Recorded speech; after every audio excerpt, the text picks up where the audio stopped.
Syaratnya gampang. Lu lulus kuliah saya di open course tentang cybersecurity. Dia nyari cuma 7 orang. Sudah 3 bulan sampai hari ini cuma dapat 4 orang. Asli susah dapatnya. Jadi kita cuma dapat 4 orang. Dan salah satu yang keren dari 4 itu, salah satunya adalah anak SMK dan memang orang security ngomong ke saya prioritasin jangan sarjana deh kalau bisa anak SMK aja deh. Soalnya sarjana pada banyak teori, ngomongnya gede, gajinya mahal, nggak bisa bapak. Maaf ya, ini kan D3, jadi saya masih rada era ngomongin. Kalau gue dulu kayak sebenarnya gue dilemparin batu. Jadi jujur mereka cari orang yang benar-benar bisa, punya skill. Oke. Dari 4 ada 1 anak ini anak SMK, dia lulus 3 kuliah di open course, 3 bukan 1. Bukan hanya cybersecurity, dia lulus cybersecurity, dia lulus jaringan komputer, dia lulus sistem operasi. Sistem operasinya kalau Anda lihat di open course, isinya bukan Windows, isinya Linux. Dan dia lulus dapat nilai 90. Kemudian lamalah dia karena dapat postingan saya, dia ngelamar 30 menit lagi. Ngelamar ke mana? Security tadi. Jadi gue gak konsen. Dia ngelamar ke security tadi, diterima. Makanya udah gitu saya tektokan sama direkturnya security ya. Bu anak, tolong nanti kasih beasiswa sekolah di TTS ya. Kayak gitu kita main. Jadi kita mainnya kayak gini banget sih sekarang. Anak-anak yang kuliah di TTS tidak ada yang lewat ujian saringan masuk, nggak ada. Mainnya lewat ini online. Kalau bagus rekrut jadi mahasiswa. Jadi mahasiswanya rekrutan semua tuh anak-anak. Tapi anak-anak itu parah nih, pintar-pintar parah. Jadi mereka sudah mulai nulis buku, publikasi. Mahasiswa tingkat semester 3 bukunya terbit sekarang. Si Fatah semester 2 dia lagi bikin 5G sendiri. 5G semester 2 ada bapaknya langsung. Kelasnya parah ya. Stres. Nih saya yakin nih dosennya gimana stres nih. Ini tadi referensi. Ada lagi? Mau didemoin apa? Ya silakan mungkin teman-teman ada yang ingin ditanyakan dulu ya terkait yang sudah disampaikan tadi. Silakan kalau ada. Ini saya siap demo sih. Wah ini kayaknya dari tadi. Silakan Mas yang ini dari tadi serius gue perhatiin soal. Ini serius kayaknya. Ini anak pintar juga ini Bu. Udah punya pacar belum kayaknya belum. Bapak catatannya belum punya pacar. Pokoknya anak-anak itu biasanya susah. Makanya moderatornya juga susah.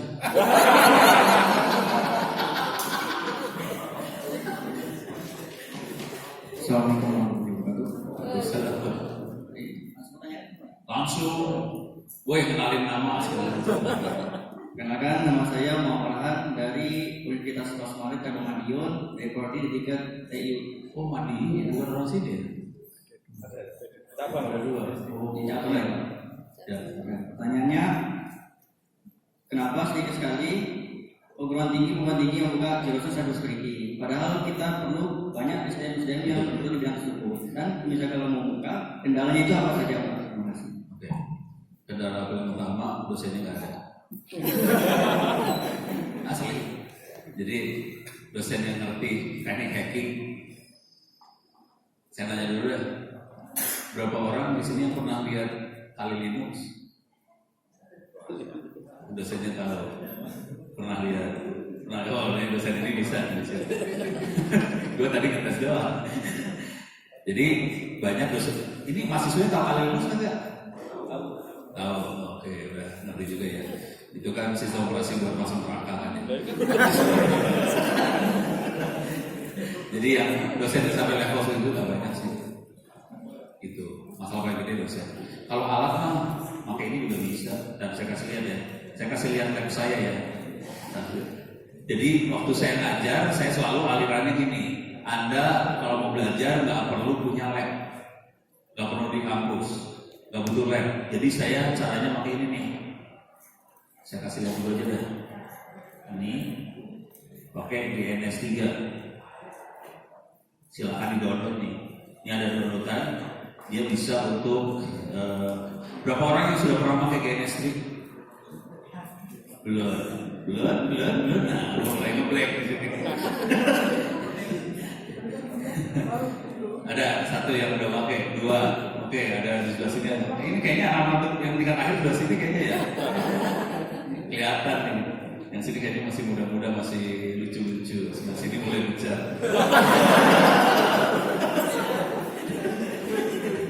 Oke, ini GNSD kita bisa bikin lab. Ini bisa di-download free. Sekarang saya akan jalanin di sini. GNSD-nya ada di sebelah kiri sini. Ini jalan, ini bisa bikin lab. Oke, saya okein aja.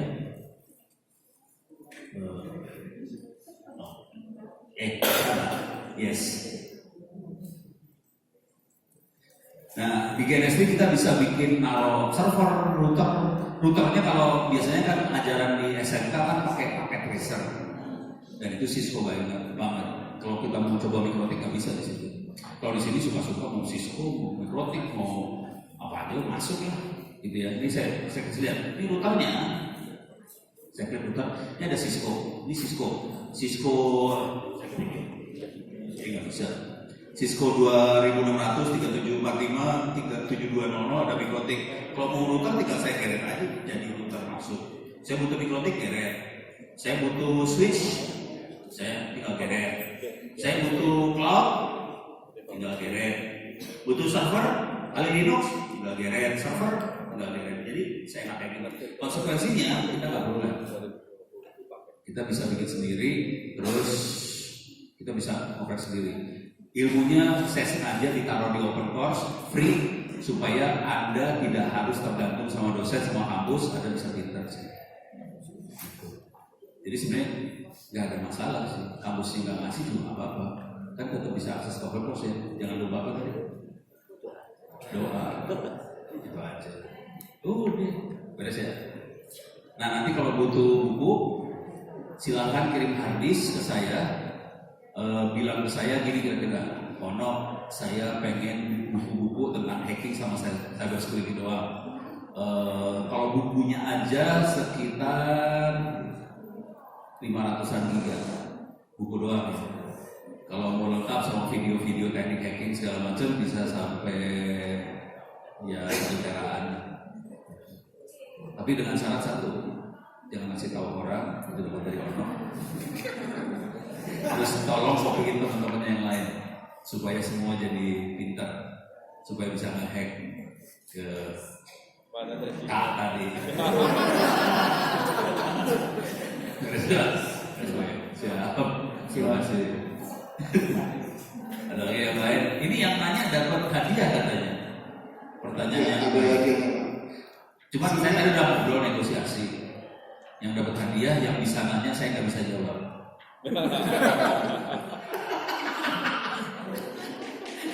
Kalau nanya gua masih bisa jawab, nggak ada. Jangan khawatir, Ono bisa nggak bisa jawab. Ono bukan malaikat, Ono juga manusia, agak goblok. Pertanyaan nggak ada lagi, aman? Ya. Ini jadi Ono jadi moderator ya, kayaknya lebih cocok Ono jadi moderator. Ya silakan. Selamat siang Pak Ono. Perkenalkan nama saya Raffi. Izin bertanya, kenapa banyak lulusan jurusan TI yang bekerjanya tidak di bidang informatika? Dan apakah ada kiat-kiat supaya lulusan TI bisa langsung kerja? Apakah ada kiat-kiatnya? Oke, itu ada dua topik beda. Kenapa anak TI kerjanya bukan di dunia IT? Karena anak TI anaknya pintar-pintar. Jadi semua bidang minta anak TI supaya kerja di tempat dia. Soalnya perbankan segala macam mereka kan pindah ke komputer. Lebih susah ngedidik anak-anak ini, minta maaf ya. Lebih susah ngedidik anak-anak yang bukan TI. Misalnya anak jurusan bahasa Arab, misalnya jurusan apa, kerja di bank supaya ngerti komputer. Lebih gampang minta anak TI kerja di bank terus dididik supaya ngerti urusan keuangan. Anak TI cepat. Jadi makanya anak TI kemana-mana gampang. Soalnya kan otaknya encer dan ngerti komputer, dan perusahaan-perusahaan ini butuh komputer semua. Jadi dia dapat langsung 2 benefit. Anaknya pintar, bisa dia didik untuk urusan perbankan, dan anaknya ngerti IT, makanya langsung ditarik. Jadi Anda beruntung jadi anak TI.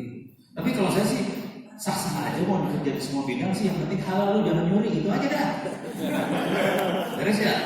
Yang penting halal, kawin. Salah, yang penting dilarang. Biasanya itu ada kata saya.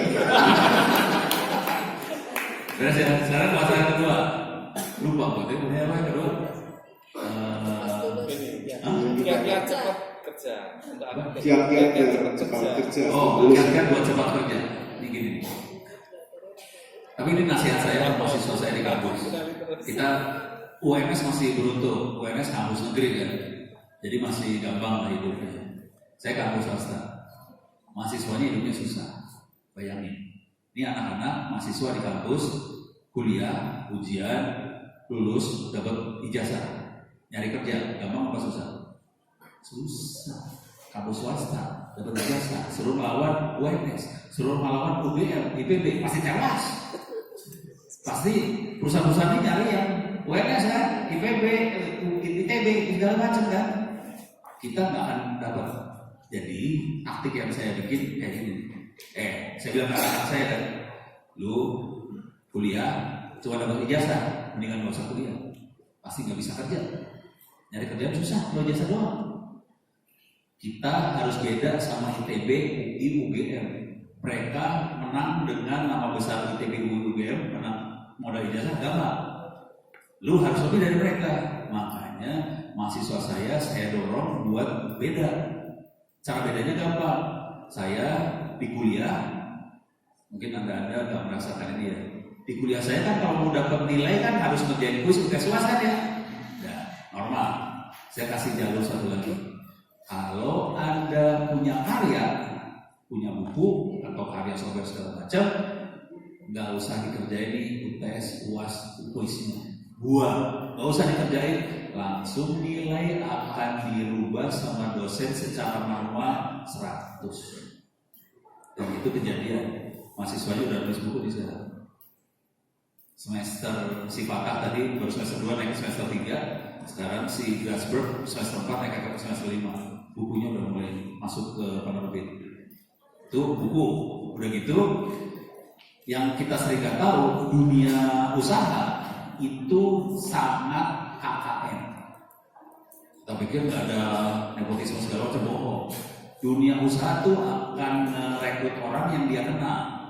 Ini orang bagus atau kagak, gitu kan ya.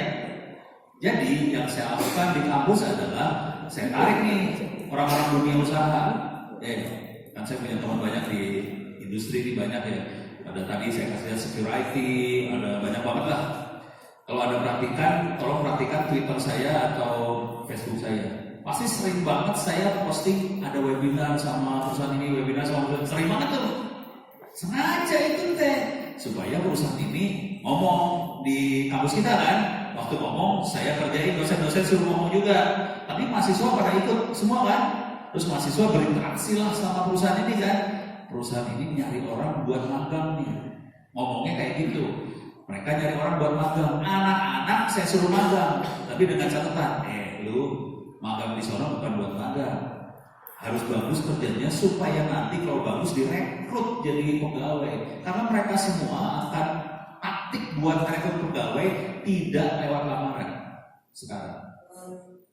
Jadi taktik cari pegawai lewat magang. Dan kita lihat nih anak, waktu magang kerjanya tidur apa kerja? Kalau dia kerjanya tidur, ngapain gue rekrut jadi karyawan? Enggak, langsung buang. Asli. Jadi jangan macam-macam, magang itu kerjaan serius. Kalau bagus, langsung nanti bisik-bisik. Nanti kalau udah lulus, kerja sini aja ya mas. Gitu. Semua perusahaan kayak gitu sekarang. Jadi caranya bisik-bisik. Nanti kalau udah lulus kerja sini ya, jangan kayak yang lain. Ini aja bagus perusahaannya. Gitu. Gitu. Jadi waktu kita magang kerjaan serius. Magang tuh kerja karena itu. Ini saya ngomong jujur terus terang. Anak saya satu, ada satu. Anak saya banyak ibu. Bikin anak enak soalnya.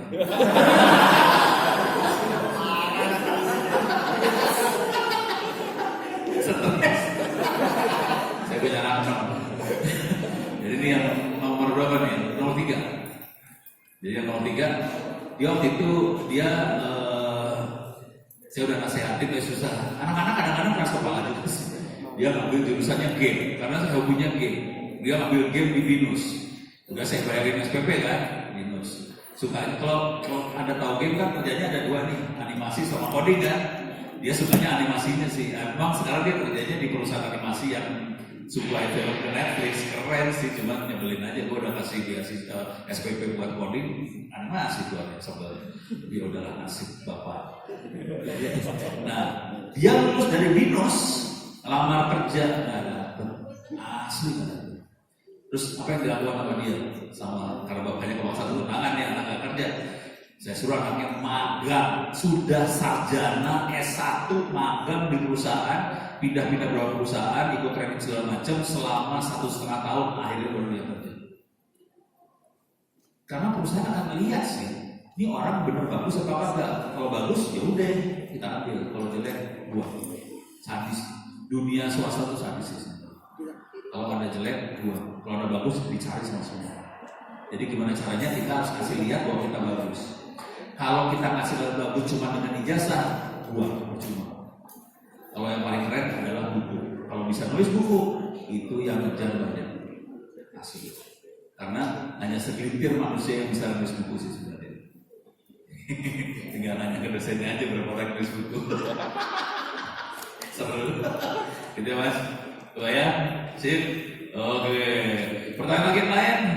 Ya siap. Ini kayaknya mulai tanya jawabnya seru nih.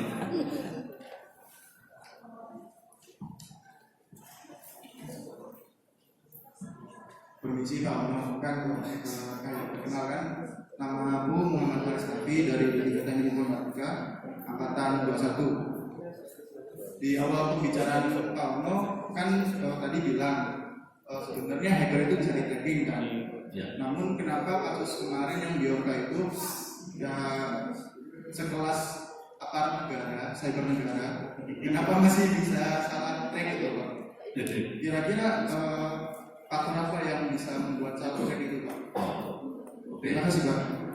Ini mau jawaban vulgar atau jawaban samar-samar? Saya jawab nggak langsung ya. Tapi jawab singkat dan cepatnya adalah SDM-nya nggak mumpuni. Kira-kira itu jawab singkat dan cepatnya. Ini saya jawab nggak langsung. Saya udah cerita ke saya tadi. Lagi waktu makan saya ceritain. Kira-kira gini, saya sering ngajar di Mabes, TNI, aparat, maupun Kementerian Negara. Ngajar tuh bukan ngajar kayak gini ya. Ini kan cuma seminar doang. Saya ngajar workshop. Workshop tuh lebih berat daripada cuma seminar ya. Jadi saya ngajar workshop. Ini kejadiannya di Mabes TNI. Oke. Yang minta saya ngajarin mereka adalah bintang 1. Oke, bukan orang sembarangan yang bintang 1. Oke. Yang saya ajarin pasukan khusus. Waduh, berat nih. Pasukan khusus. Jadi bintang 1-nya ngomong saya, "Wah, tolong ajarin anak buah saya ini supaya bisa nanti hacking cybersecurity. Saya akan panggil pasukan khusus buat belajar." Wah, seorang pasukan khusus. Kalau semangat dong datang ke Mabes, saya bawa server, saya bawa wifi, hotspot, nikrotik, bawa kabel-kabel, bawa colokan listrik, bawa pasar. Udah ini depan, ini ada pasukan khusus nih. Oke. Pagi-pagi jam 8. Ini server ya? Udah lihat? Udah Pak, hari ini lihat. Oke, taruh server. Hotspot, nikrotik saya nyalain. Sambung, cukup deh. Saya serang nih. Wow, saya akan dapetin passwordnya. Saya sadar passwordnya. Dapat ya passwordnya, kelihatan passwordnya ya. Oke, passwordnya kelihatan. Saya tambahin susah nih. Saya lakukan SQL injection. Susah dong. Tahu SQL injection, kita masuk dalam database SQL, kita injek dari luar, masuk ke dalam. Terus saya cek, oke ini yang akses database-nya namanya root. Keren banget root, kita bisa masuk ke dalam kan? Ambil semua datanya, saya masuk lihat database-nya apa aja, tabelnya keluar. Wah, tabel user kita ambil. Struktur datanya kayak gini, wah keluar ada username, ada password, ambil. Wah passwordnya di hash, pakai MD5, jebolin lagi MD5, jebol semuanya. Dan tidak sore. Izin tanya, kalau udah pernah ke Mabes gitu ya. Izin semua pakai izin, padahal nggak puas gua kasih.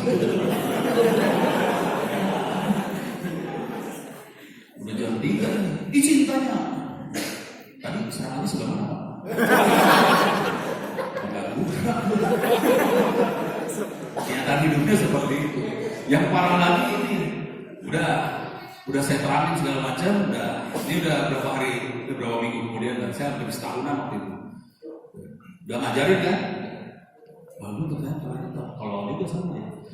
Udah hampir setahun itu saya ngajarin komandannya kan di pangkalan lain minta anak buah, coba demoin ke saya yang ditangani sama orang. Wah, siap.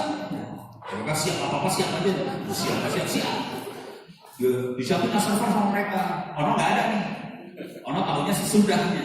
Jadi disiapin server, diinstal Linux, diinstal web server, diinstal WordPress.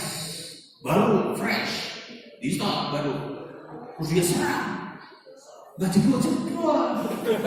Butuh sendiri. WordPress baru, iya nggak ada pelongnya ya.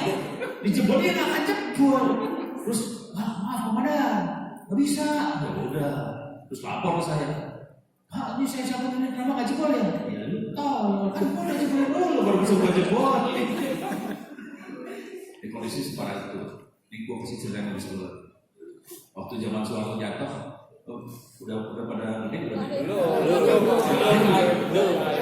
Umur berapa waktu Soeharto jatuh? Tahun 98 ya? 98. Udah lahir kan? Wah, siap. Siapa? Oh, lalu gue ceritain lah. Pada saat bapak ibu Anda lagi pacaran, udah belum lahir, Soeharto jatuh nih. Kalau Anda tahu kisahnya Soeharto jatuh karena ada Detikcom, gitu ya.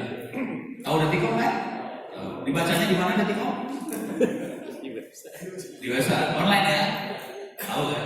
Waktu Soeharto jatuh, beritanya kan kalau di koran-koran dibuka semua kan koran. Detikcom ada tuh beritanya. Wah, ini komandan yang garnisonnya Jakarta nih. Marah kan? Ngomong soal anak gue. Coba tolong cari Detikcom. Wah, anak gue siap komandan. Dia lari ke tiap perangkatan cari tukang koran. Ada Detikcom? Nggak ada. Balik kemana? Lapor. Detikcom habis. Itu aparat Anda kayak gitu, negara Anda kayak gitu. Jadi jangan kaget kalau sampai jebol, kalau nggak bisa nge-track ya asik pula. Hidup di Republik Indonesia. Tapi harus beruntung loh punya aparat kayak gitu. Jadi kita rada bebas merdeka sebetulnya.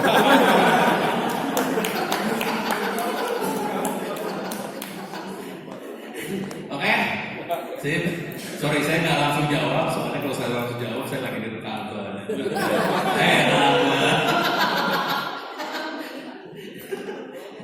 Oke, silakan teman-teman kalau masih ada lagi ya. Ini tentunya masih banyak yang bisa ditanyakan begitu Pak Ono hadir di tempat ini begitu. Silakan teman-teman kalau masih ada lagi silakan. Ini kalau mau jujur ini pelajaran 1 semester sih. Jadi kalau cuma talk show 1 jam aku kurang. Saya ngajar 1 semester. Ini kayak gini. Oke, silakan teman-teman. Atau mungkin ini Pak, ketika ada. Oke, silakan. Ini mah dosen ini mah. Ya, perkenalkan saya Bramasta, dosen dari STIM Sinar Nusantara Solo.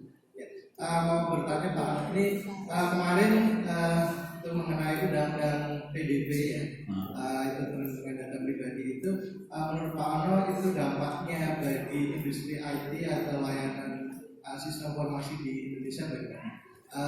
Kemudian satu pertanyaan lagi. Kemarin saya dengar juga itu BSSN digelontorkan dana sekitar 600 miliar itu untuk cyber security perlindungan data di pemerintah. Itu kalau menurut Pak Ono, langkah apa yang kira-kira harus dilakukan mereka untuk itu ya menghabiskan dana itu? Ya, silakan.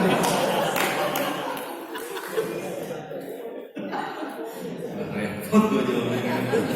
Habis dana, makanya bagi-bagi dulu. Untuk PDP dulu ya. Nggak tahu nih, saya kenapa ya ngomong jadi kayak pesimis banget ya. Ini jujur sih, di Republik ini namanya aturan banyak banget. Dan saya nanya ke Anda semua, aturannya ada yang jalan apa kagak? Bisa nggak kita tolong itu aturan? Bisa banget ya. jangan khawatir, aturan gampang dibolongin. Jadi yang jadi masalah bukan aturannya sih sebenarnya. Kalaupun Republik ini bikin aturan, kalau tim aparatnya kagak ngerti, ya sudah, bablas. Contoh sederhana aja.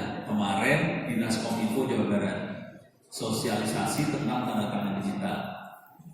Oke, sudah tahu tanda tangan digital semua? Oke, saya kasih lihat ya. Ini misalnya saya bikin surat.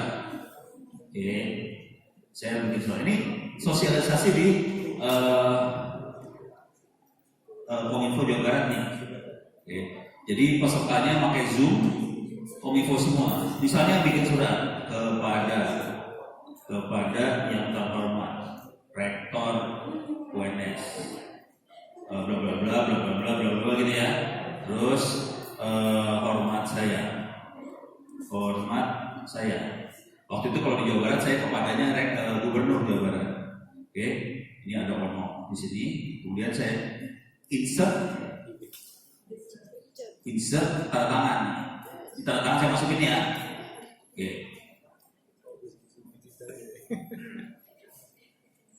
Oke, deh. Saya masukin tanda tangan. Pertanyaannya, yang bilang ini sah, angkat tangan. Sah nggak? Ini dokumen sah atau tidak? Angkat tangan. Tidak sah, yakin? Yakin? Kenapa tidak sah? Ini tanda tangan, no? Dia teks. Sampai hari ini mereka minta ke saya dokumen. Misalnya, Tono, ini kwitansi tolong tanda tangan, bentuknya file PDF, buat teks tanda tangan, kirim, sah. Ini sah nggak? Sah nggak nih? Hah? Seru kan? Jadi kalau kita lihat ini bukan PDP tadi ya, yang ini undang-undang ITE, informasi sama transaksi elektronik, ini nggak sah. Tapi waktu saya ngasih ini di Jawa Barat, ini sah nggak? Tolong yang bilang sah, ngomong di chatting, sah. Sah itu parah. Jadi pengetahuan manusianya tentang konsep tanda tangan digital, konsep privacy segala macam nggak nyampe. Nah, contoh untuk privacy nih, privacy ya. Oke. Boleh pinjam KTP, saya mau fotokopi. Jangan ya. Oke. Sekarang saya tanya lagi. Ini semua pada punya Facebook? Punya. Friend-nya ada berapa? Punya Facebook? Nggak punya. Punya. Oh punya. Ratusan. Ya pantes. Yang ini mahasiswa friend-nya berapa? Ratusan, ribuan, jutaan?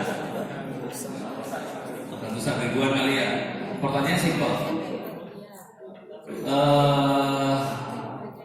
Kenal nggak sama semua friend-nya? Kenal? Sebagian besar kenal, cuma ada beberapa yang mungkin nggak kenal. Jadi banyak yang kenal juga ya. Jumlah informasi yang ada di Facebook sama di KTP banyak mana? Banyak di Facebook. Di KTP foto cuma satu. Facebook foto bisa banyak banget. Di KTP ada tanda tangan, Facebook ada tanda tangan. Di Facebook ada kadang-kadang ada nomor telepon, di KTP nggak ada nomor telepon.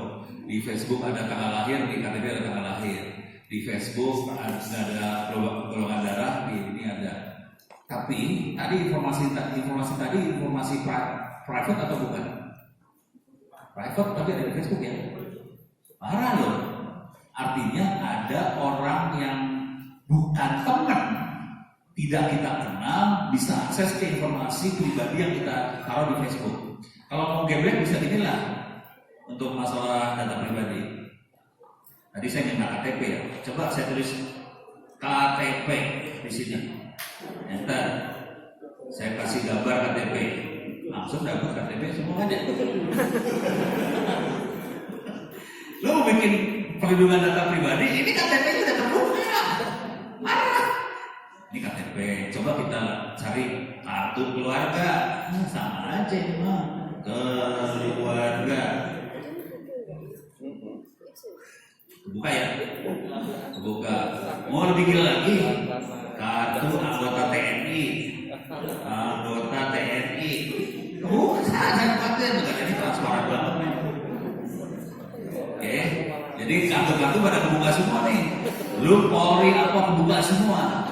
Terus kita bikin dengan data pribadi. Kalau orang yang nggak bisa melindungi diri sendiri dan dia dengan senang hati ngebuka, bikin aturan juga percuma sih.